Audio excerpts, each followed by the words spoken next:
Yo, what up, how you doing? Welcome to episode 18 of Shaking Tables with Namangblackie, and I'm your host, Namangblackie. And today, not any different from every other episode, we're talking a very, very, very interesting topic, right? We went on our Instagram live and we got crazy reactions. We took 2 days for this topic, right? Let's get into it.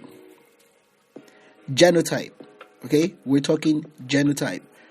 How has genotype affected relationships? How has genotype affected marriages? Okay. And as expected, we got different views, we got different opinions from people. Our first caller for the day said, we should always ask. Okay. Always ask. Never be shy, never be proud. Just ask. Okay. Hi, my name is Blackie. I'm AA. What's your genotype? Straight up. Nobody's going to crucify you. Nobody's going to look down on you. Nobody's going to disrespect you. Because, in fact, they would even respect you more because they know you want what you want and you want to be sure of what you want. Because we've had so many people calling in and telling us their own life stories. You know, I've had a friend who's had to break up twice with her fiancés, okay, because of the genotype. Because she's AS and they both happen to be AS. The wedding couldn't happen. They had to break up. So it's always paramount for you to ask. The moment you begin to fall in love with someone, the moment you feel like there's chances of dating this person, just ask, okay? Don't be too shy to ask. Another person said, if you find out you're legging deep in this relationship and the guy is or the girl is AS or the guy or the girl is SS, just walk away, man. Honestly, just walk away. Imagine that the person is dead. Like the person is dead to you. Break up and walk away. There is no gain in still hanging around that person. There is no gain, guys. Because the risk is too high of a sacrifice. Honestly. Just walk away. Because fact is, we had so many people calling in and telling us their own life stories. And it was shocking. I have a friend who called in and was telling us about him not knowing he was AS. Because the last genotype test he did, the result came out as AA. So he was telling his wife, no, don't worry, I'm AA. After giving birth to their first kid, the hospital called them and said they needed to do the genotype. They did the genotype test and he was AS. And he was arguing. He's like, no, his genotype is AA. They did the test for the second time and it still came out AS. That was when he realized he was AS. So sometimes our lab results can be very, very misleading. This lab technicians, sometimes they're bound to make mistakes. So it's advisable to do these tests often. Okay, do it as much as possible. I know somebody that's done it over 20 times.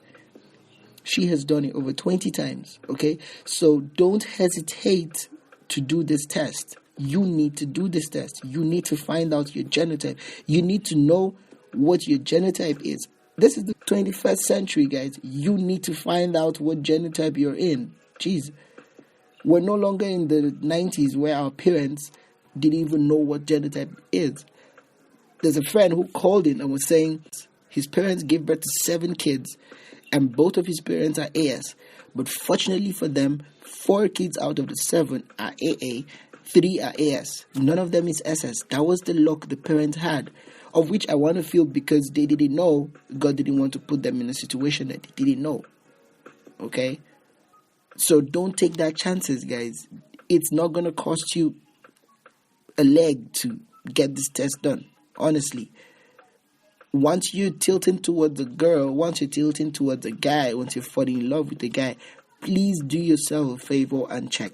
And when you check and you find out the risk of going ahead with that wedding or that marriage is way more than whatever you stand to gain in the marriage, honestly.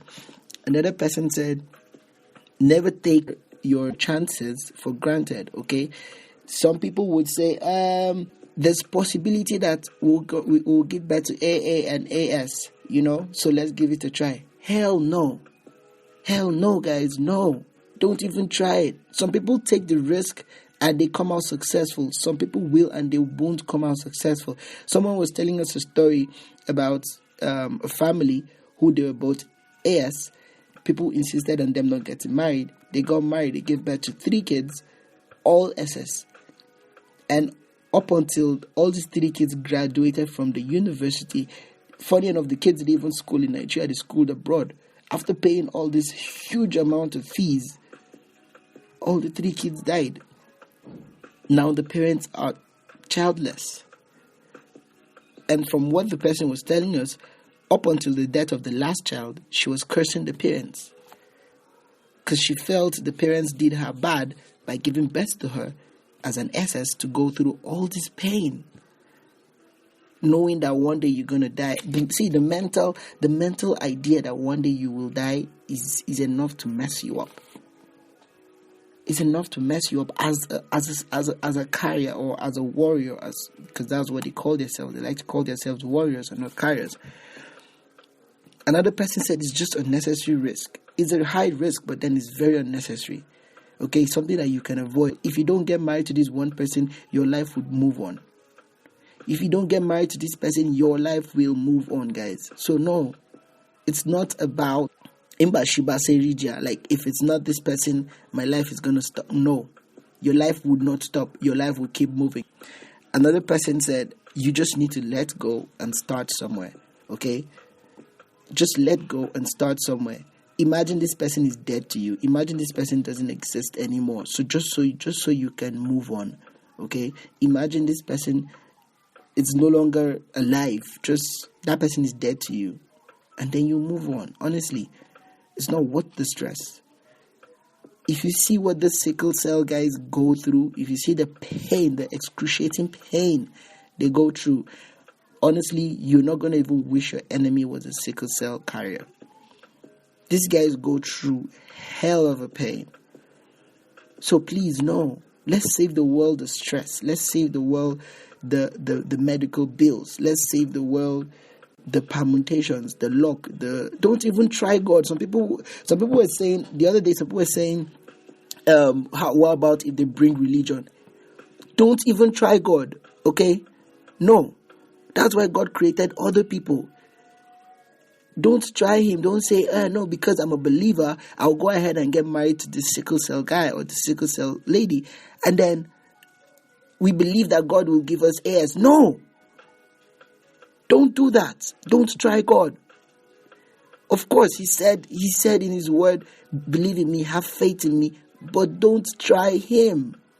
Okay? No.